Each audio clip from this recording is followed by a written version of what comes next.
Hans von Luck was steeped in the Prussian military tradition. His decision to join the Reichswehr was not political, but a matter of heritage. This legacy was symbolized by the Tartar cap, adorning his family crest. The military he entered was secretly straining against the constraints of the Treaty of Versailles.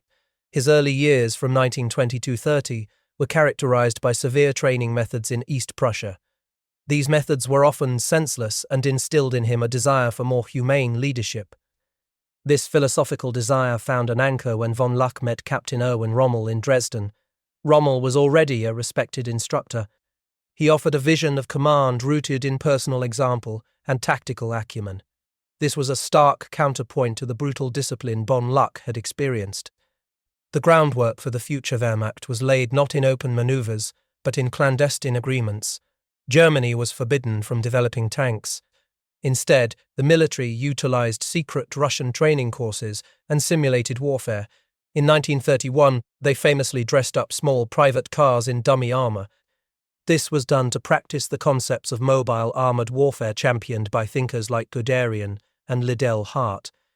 This careful professional preparation was soon overshadowed by a political storm. Hitler's ascent in 1933 led to a brutal consolidation of power. This climaxed in the Rommel Purge of 1934. The Wehrmacht's role was solidified not as a state institution, but as a political instrument. The old oath of allegiance, a moral bond for the officer corps, was renewed directly to Hitler. This act transformed professional duty into a binding force. It was a force that would later prevent dissent and critical thought. By August 1939, the long period of preparation was over. Recalled abruptly from leave in Switzerland, von Luck found himself at the Polish frontier. The atmosphere was heavy, charged with the certainty of collision. On the eve of the invasion, Colonel Hans von Luck personally inspected his 7th Tank Company. This company was part of the reconnaissance regiment. He looked into the faces of his young men. They had just transitioned from the safety of garrison life to the terrifying reality of the front. The solemn exchange of blank cartridges for live ammunition confirmed the imminent step into World War II. The invasion of Poland on September 1, 1939, and the subsequent French campaign in 1940 were a terrifying realization of the blitzkrieg concept. The rapid, coordinated thrusts of tanks and aircraft proved unstoppable. They bypassed fixed defenses like the Maginot Line and overwhelmed enemy forces. The speed of the advance was intoxicating. The human cost, however, was immediate and brutal. This quickly shattered any illusions of glorious warfare. Field Marshal Rommel, commanding the 7th Panzer Division, embodied the aggressive, decisive leadership required for this new form of war. His command style was direct, relentless, and physically present. During the drive toward the English Channel northeast of Rouen in 1940, Rommel ordered his division forward with typical urgency. Von Luck recalled the startling scene of the Field Marshal, covered in dust and sweat, sharing a quick breakfast right on the battlefield. There were no rear echelons and no safety net. The commander was with his men, personally directing the breakthrough. This breakthrough would seal off Allied forces and lead to the Dunkirk evacuation. The swift conquest of France led to a strange and fleeting period of relative peace and occupation. In places like Feykamp, German and French soldiers mingled. A German band played concerts. Von Luck personally ensured the town's cultural sites were spared. This brief, almost cordial occupation offered a jarring contrast to the violence that had just passed. It highlighted the complex human interactions that persisted even under military rule. However, the war was far from over. The strategic failure of Operation Sea Lion, the planned invasion of Britain, was a critical turning point. Hampered by the Royal Navy's superiority and the Luftwaffe's heavy losses in the Battle of Britain, Hitler was forced to abandon his ultimate objective in the West. The gaze of the Wehrmacht now irrevocably shifted eastward. It was fueled by the staggering success of the Blitzkrieg, but unable to secure final victory. They now looked toward the vast, unknown and dangerous expanse of Mother Russia. The triumphs of 1939 and 1940 had created an overconfidence that would soon pave the road to catastrophe. The strategic overreach that would ultimately doom the Third Reich began at 4 o'clock in the morning on June 22, 1941. At that moment, the German Wehrmacht crossed the Russian border. Operation Barbarossa, driven by Hitler's ideological pursuit of Lebensraum, was founded upon a fatal miscalculation. Hitler believed the Soviet Union would collapse following the initial shock of the Blitzkrieg. The initial euphoria of swift territorial gains quickly gave way to a rather sober view. German forces were accustomed to the familiar landscapes and quick victories of Western Europe. Now they were swallowed by the huge distances and trackless terrain of the East. The war immediately transformed into a brutal attritional conflict. German commanders were shocked not only by the sheer, inexhaustible scale of the Red Army, they were also stunned by the appearance of the formidable T-34 tank. Their standard anti-tank weaponry was hopelessly ineffective against this machine. The roads, initially passable, turned into catastrophic, muddy tracks after rain. Vehicles were forced to slog through impassable mire. Meanwhile, Russians hiding in dense forest areas launched savage ambushes. Colonel von Luck, serving as the eyes and ears of the division in his reconnaissance role, experienced the primal brutality firsthand. He recounted the terrifying need to kill a Russian soldier. It was a moment devoid of sentimentality, dominated by the stark realization, you or me. Later, encountering a dying Russian whose eyes held a questioning why, von Luck grappled with the profound human cost. Even the enemy's ingenuity was shocking. This was evidenced by the grim discovery of a booby-trapped dog. The dog was trained to explode beneath an armored vehicle. The attempt to encircle Russian forces at Smolensk, though massive, failed to deliver the decisive victory needed. This signaled that the initial Blitzkrieg phase was over. By late October 1941, the German advance had stalled just kilometers from Moscow. Nature then delivered the fatal blow. The Russian winter descended with unimaginable ferocity. Temperatures plummeted to 40 degrees Celsius below zero, whipped by icy gales. The Wehrmacht was still equipped with summer oil and inadequate clothing. They suffered immensely. Tanks froze instantly, requiring constant, futile efforts with blow lamps or continuous engine running. The strategic objective of capturing Moscow before winter had failed. By December 3rd, the order came for a general retreat. The withdrawal was a harrowing, chaotic ordeal that shattered the myth of German invincibility. Roads became choked with the cadavers of horses and broken-down vehicles. Troops fought on foot, desperately trying to evade Russian ski patrols. These patrols, well camouflaged in white, filtered through the German lines. Von Luck described the desperate journey out of the inferno. It was fueled by Pervitin, a surreal passage through snow-covered, deserted plains. The supply situation was critical. Material was destroyed or abandoned to prevent capture. The experience was a decisive, catastrophic failure, echoing Napoleon's defeat a century prior. As the German war machine bled out in the east, the strategic gaze of the High Command shifted to North Africa. This theatre, though deemed secondary, offered Field Marshal Erwin Rommel a chance to salvage momentum. Von Luck, now an African veteran, was selected by Rommel for a command there. He received the German Cross in gold in Berlin. He viewed this award with disdain amidst the perceived dolce vita of the decadent rear echelon. His journey to the desert in April 1942 was a departure from the frozen hell. He exchanged the Russian snow for the pitiless heat of the Sahara. Von Luck quickly took command of the 3rd Panzer Reconnaissance Battalion. The conditions were brutal. There were sandstorms, millions of flies, and an environment that was icy cold at night, and scorching by day. Rommel was determined to preempt the inevitable British offensive. He orchestrated a massive, daring night march around the heavily fortified Gazala position.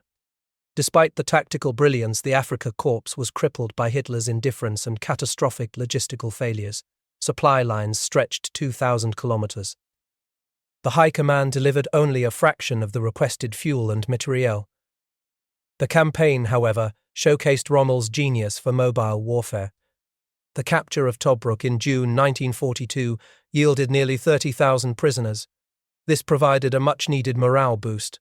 Yet, the material superiority of the Allies was undeniable. This was especially true of the American Grant tanks. Von Luck was wounded in the ensuing engagement with these superior forces. This underlined the brutal reality that tactical skill could not overcome overwhelming material disparity. Despite the growing crisis, Rommel maintained a fierce dedication to his men. The psychological toll of constant attritional warfare was immense, but the bond between commander and soldier remained strong. As 1942 drew to a close, the situation became increasingly dire following the decisive defeat at El Alamein. Rommel paid a personal visit to von Luck's armoured reconnaissance group on New Year's Eve. Amidst the vast, desolate expanse under the immense cold desert sky, the Field Marshal's presence was a palpable act of shared experience and grim determination. It was a fleeting moment of human connection. This stood in stark contrast to the distant, rigid fanaticism emanating from Hitler's headquarters. It was a somber moment. It was a recognition that the euphoria of 1940 was long gone, replaced by the grinding reality of a war that was rapidly being lost. The Battle of El Alamein was not merely a tactical defeat, it was the final, devastating confirmation that the war in North Africa was lost. The outcome was sealed not by a lack of German fighting spirit. It was sealed by a confluence of overwhelming Allied material superiority and crippling Axis logistical failure. It was also sealed by the silent, catastrophic intelligence advantage provided by the British Ultra Network and the remnants of the Afrika Korps. The realization was stark. They were fighting a war of attrition they could not win. They faced an enemy who seemed to know their every move. Hitler, however, remained stubbornly detached from reality. His response to the collapse was the fanatical victory or death order. This directive explicitly forbade strategic retreat. Rommel, already exhausted and disillusioned, recognized that adherence to this command meant the senseless destruction of his army. Defying the Führer, he ordered the immediate 2,000-kilometer retreat toward Tripolitania. He prioritized the preservation of his men's lives over political dogma. The costs of Hitler's inflexibility were immediate and terrible. Rommel later calculated that the single lost day, due to the crazy order to hold out, had cost them irreplaceable men and material. The situation was further compounded on November 8, 1942. Operation Torch, the American landings in the West, created a deadly two-front threat. The Afrika Korps was now caught in a vice. They were forced into a desperate fallback along the coastal road. The retreat was a harrowing spectacle of destruction. Major Voss described the columns as endless trails of vehicles. Many were left standing in flames. Exhausted Italian and German soldiers clung to any intact transport. The burden of defense fell heavily on the crucial 88mm guns. The Italian tanks were hopelessly inferior. They were derisively called sardine tins. Above them the RAF relentlessly attacked, day and night. They showered the columns with bombs and machine gun fire, creating an inescapable feeling of helplessness. Yet, amidst the chaos, there were moments of astonishing human resilience. One example was the discovery of General Ramke and his paratroopers. They were emaciated but possessed an astonishingly high morale. Profoundly worried and politically isolated, Rommel flew to Rastenburg on November 28th. He went to meet Hitler, carrying a desperate proposal. Believing the war was irrevocably lost, he urged Hitler to authorize an armistice with the Western Allies. He also sanctioned a German Dunkirk, an evacuation to Sicily to save men and specialists. He advocated for political concessions on the persecution of the Church and the Jewish people, hoping to avoid further bloodshed. His counsel was flatly rejected. The disconnect between the front lines and the Führer's bunker was paralyzing. In a final, desperate attempt to convey the tactical truth, Rommel and General Gors dispatched Colonel von Luck. He was a trusted frontline commander. Von Luck was to present a detailed evacuation plan directly to Führer headquarters. Von Luck's journey revealed the macabre bureaucracy that governed the dying regime. He found Colonel General Jody dismissing the idea of a German Dunkirk. Jody stated the theatre was virtually written off. Bureaucratic obstruction was so ingrained that even amidst the gravest crisis, the mandatory midday break was rigidly observed. This contrasted sharply with the desperate fight for survival raging in the desert. Von Luck's mission failed. Hitler remained resolute in his ideological fantasy. The final result was the capture of over 130,000 experienced German soldiers. This was a devastating strategic depletion of Germany's fighting force. Despite the brutality of the conflict, the North African campaign fostered a peculiar sense of shared professionalism between opposing reconnaissance units. This unique respect manifested in spontaneous, informal gentlemen's agreements. Open radio contact, initiated by Lieutenant Wenzel Lodetek, led to the suspension of hostilities for tea time, around 1700 hours. During these brief truces, news was exchanged and prisoners were traded. Once, a German doctor was exchanged for British malaria medication. This spirit of fair play transcended the political and ideological warfare waged by their leaders. This shared humanity was later formalized in a poignant exchange of letters between von Luck and the British commanding officer of the Royal Dragoons. The British officer thanked the Germans for the honourable conduct with which they had fought. He expressed hope for a future meeting in more favourable circumstances. This was an acknowledgement that the war in Africa had been decided not by the men, but by forces beyond their control. The loss of the Africa army was a strategic disaster for Germany. But for the soldiers like Hans von Luck, the experience was a profound lesson in the futility of fighting a war dictated by ideology rather than reality. They had lost their theatre. Yet, in the face of annihilation, they had preserved a measure of dignity. They had discovered a shared bond with the enemy that would later pave the way for reconciliation. The strategic overconfidence born of the early blitzkrieg victories blinded the German high command to the reality of Allied preparation. Hitler's fixed conviction was that the primary invasion would target the narrowest point, Pas-de-Calais. Crucial panzer reserves remained fixed in the north. This left Normandy dangerously exposed and inadequately defended. Field Marshal Rommel, who had witnessed the consequences of Allied material superiority in North Africa, harboured no such illusions. He understood that the only chance lay in destroying the invasion on the beaches. He demanded that every opponent who sets foot on French soil must be thrown back into the sea in the first hours. In the tense days leading up to the invasion, Rommel was a blur of activity. He personally inspected defences. His presence at an inspection of an assault battalion was heavy with unstated dread. The stakes were absolute. He knew the coastal fortifications were the final barrier. If they failed, the war was lost. The night of June 5th and 6th, 1944, descended with a deceptive calm of high winds and pelting rain. Weather reports gave an all-clear, lulling many German commanders into a fatal sense of security, but around midnight, the sky was violently torn open by the roar of aircraft. Flares lit the countryside, casting an eerie, unnatural pall over the fields. Allied paratroopers and gliders descended directly into the sector of the 21st Panzer Division. Despite the clear signs of a major airborne landing, the German response was paralysed by a catastrophic failure of command. General Forchtinger, the division commander, was absent from his post during the crucial early hours. Bureaucracy and conflicting orders from above stifled initiative. These orders required Hitler's personal clearance for the deployment of armoured divisions. Lance Corporal Rommel of the Reconnaissance Battalion, accustomed to being the spearhead, felt a sickening, desperate frustration. Their readiness was ignored, leaving them immobilized at the moment they were needed most. Rommel described this state as wearisome and dangerous. The failure to disrupt the initial landings, particularly the 6th Airborne Division's capture of the Orne bridges, allowed the Allies to establish firm bridgeheads. This set the stage for months of brutal grinding attrition. With the bridgeheads secured, the battle for Normandy devolved into a relentless, unequal struggle around Canton. The campaign was defined by overwhelming Allied material superiority, especially air and naval power. German movement during daylight hours was suicidal. Supply lines were choked. By mid-July, the Allies prepared Operation Goodwood. This was a massive armoured thrust intended to break the German line. Colonel von Luck's battle group was perpetually engaged in defensive preparations. They were a fire brigade, constantly rushing to extinguish blazes they could no longer contain. They knew that every counterattack would be met with devastating air power. Operation Goodwood began on July 18th with an aerial inferno that surpassed anything witnessed before. Thousands of bombers saturated the German positions, followed by a creeping artillery barrage. The initial assault by British tanks, including the Guards Armoured Division, was met with tenacious German resistance.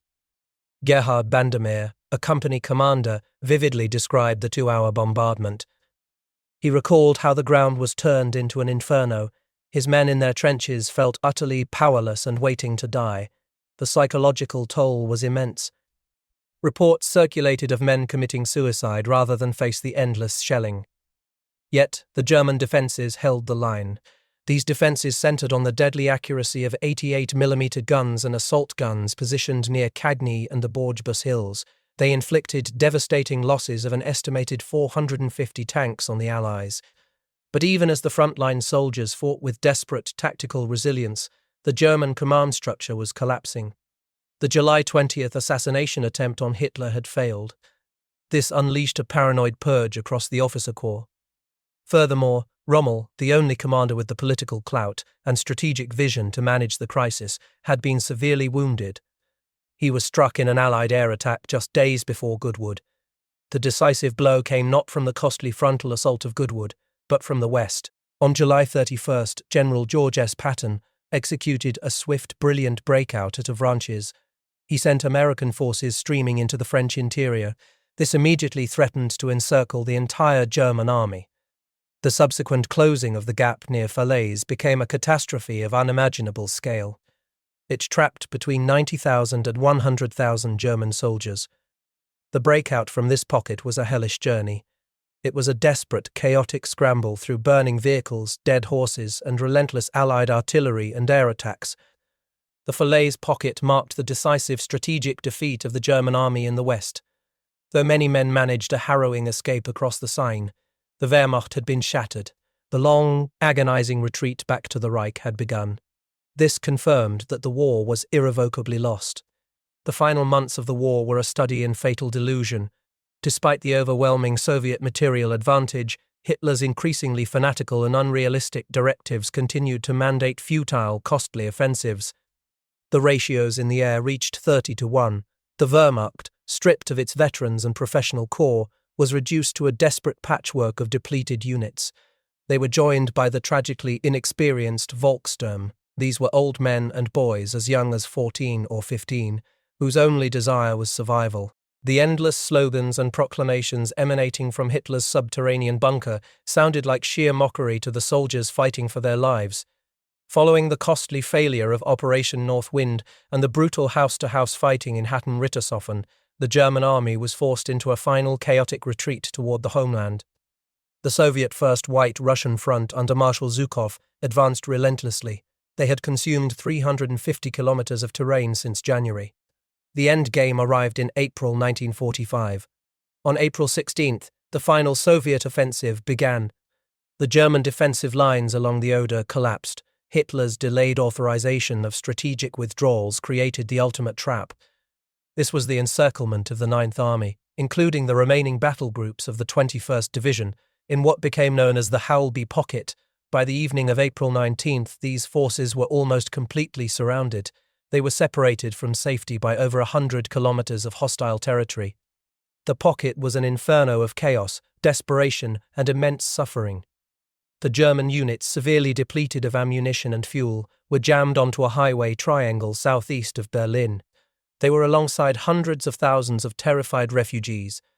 The presence of these refugees tragically hindered any organized military operations. The entire area was constantly illuminated by Allied Christmas trees, flares, and pounded by Soviet artillery. Amidst this unfolding disaster, Colonel von Luck made a critical life-saving decision.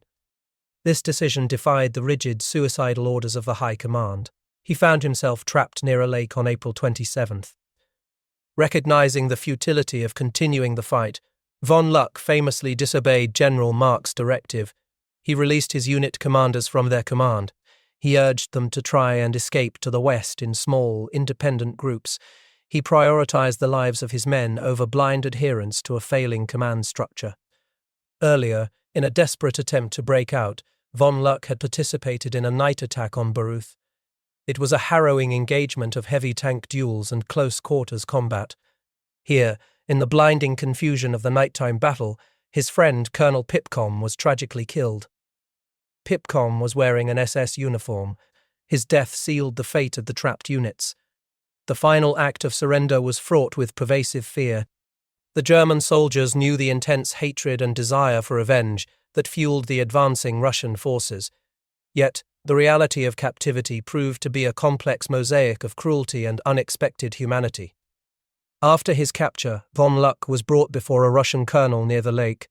The colonel, acknowledging von Luck's rank, surprisingly offered him vodka and engaged in conversation. He recognized a shared duty as frontline soldiers defending their homelands. This brief moment of mutual respect was a stark contrast to the dehumanizing propaganda on both sides. It was followed by another small but profound act of decency. A young Russian lieutenant intervened when looting began. He personally protected the newly captured German colonel. The journey into Soviet captivity began immediately. This marked the start of nearly 5 years of profound hardship. The prisoners were marched eastward. Then they were crammed into barred cattle trucks. Up to 48 men were packed per 18-ton wagon in overcrowded collecting camps. The food was meager, watery soup and unhusked oats. The immense suffering and the pervasive misery of the long journey eastward underscored the final, devastating human cost of a war born of ideology and fanatical delusion. The 5 years of Colonel Hans von Luck's Soviet captivity were an education in human extremity. It was a brutal, protracted struggle against systemic corruption, pathological boredom, and the maddening hunger of an unbalanced diet. Though the physical environment of the Caucasus coal mines at Kibuli was harsh, the psychological toll was often worse. The Soviet system was predicated on rigid, unrealistic plans from Moscow. It was actually sustained by pervasive local corruption and inefficiency. This fostered a culture of fiddling where every guard, functionary and local official participated in diverting resources. Von Luck witnessed this firsthand in the Concrete Brigade. Prisoners were tasked with digging deep pits. They then watched Russian and Georgian workers immediately beg for the scarce cement. The workers offered meager bread and rubles in exchange. This was a vivid illustration of a system rotten from within. Yet, in this dehumanizing environment, the human spirit found ingenious ways to assert itself.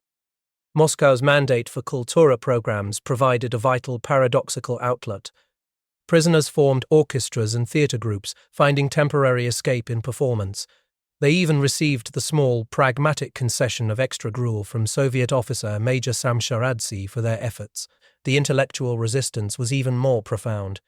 In a secret act of defiance, prisoners constructed a shortwave radio transmitter and receiver from scavenged Russian parts. They ingeniously hid the device in the latrine. This fragile link to the outside world countered Soviet propaganda. It maintained a connection to reality in their home countries. But the arbitrary power of the regime was never far. The eloquent, multilingual Boris von Karsov, a star of the camp theatre, was arrested and vanished in the summer of 1948. This was a terrifying reminder of the NKVD's reach. Organized resistance born of sheer deprivation proved surprisingly effective. Following a successful hunger strike by Hungarian prisoners, von Luck's camp launched its own protest. This led to a tense confrontation with a Moscow commission. The NKVD officer tasked with resolving the crisis displayed a calm, pragmatic assessment of the political risks. He ultimately granted concessions. This demonstrated that organized defiance could leverage the threat of international scrutiny to yield results. A critical turning point arrived in late autumn 1948. Von Luck was moved to a punishment camp reserved for former SS, police, and staff officers.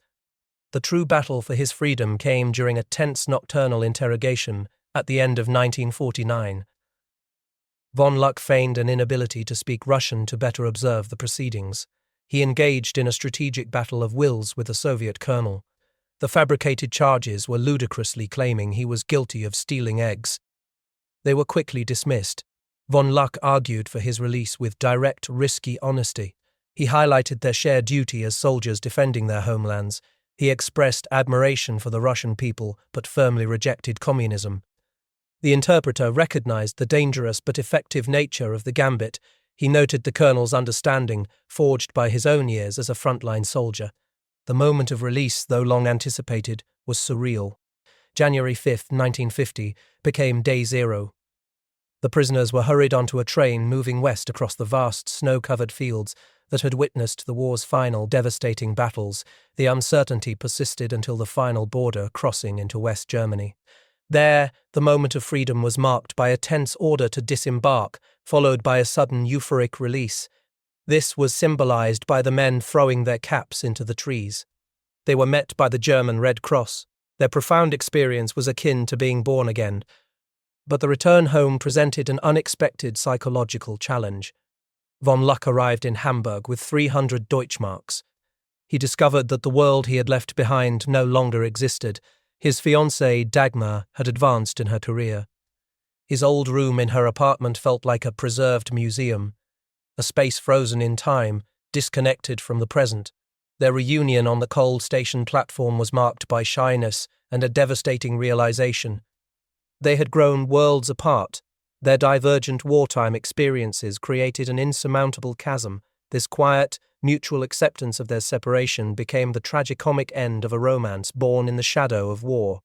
To adapt, von Luck embraced a new civilian career. He took a job as a night receptionist at a Hamburg hotel in February 1950.